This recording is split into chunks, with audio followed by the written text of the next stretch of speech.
Before you get started, Mr. Sears, I'm going to remind the board to, it's always advisable to note on the bottom of your handouts that we receive from the public as to who these documents were created by.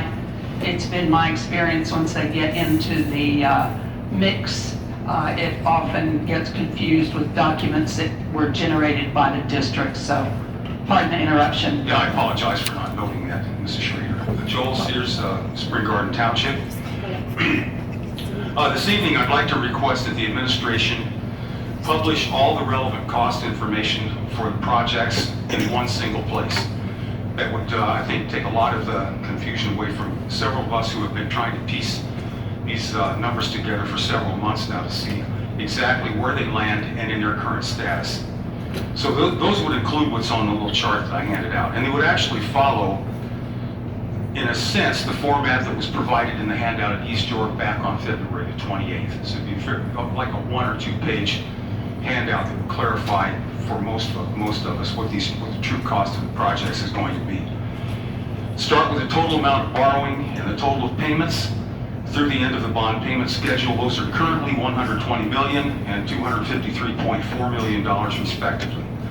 So the cost overall is $253.4, $250 billion. The schedule of cumulative millages, similar to and following column 2 in PFM's presentation that was given on March the 18th, entitled Factors That Can Impact Project Millage. And that levels out, you can see that in 2028 at 5.83 mils. That's significantly higher than the 3.17 that's shown in the calculator. And that continues to 2054, which is the end of the bond payment schedule. Third, I'd like to encourage the application of the by school year of the cumulative mills to the assessments in exactly the same fashion that they're applied to the assessment of the school district as a whole. That would give each of us the exact assessment of what we would pay, what our share is to support this project. It's nothing more than a fair proportion. And I would suggest that that be done in increments of $50,000, starting at 50 and going through $1 million. The handout has a few of those knocked out just so I can put it on one page. And that would follow the format that PFM uses when they show us the amortization schedule of the bonds. At the very bottom of that would be totals and yearly averages for the payments. I'll give you an example of how that comes across. If you look at the column that's headed 150,000, that's slightly below the median value of the median assessment in the district right now.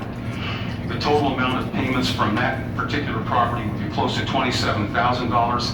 That would average, if I can read this, $834 per year. The implication in the tax calculator is that the average is about $100 a year.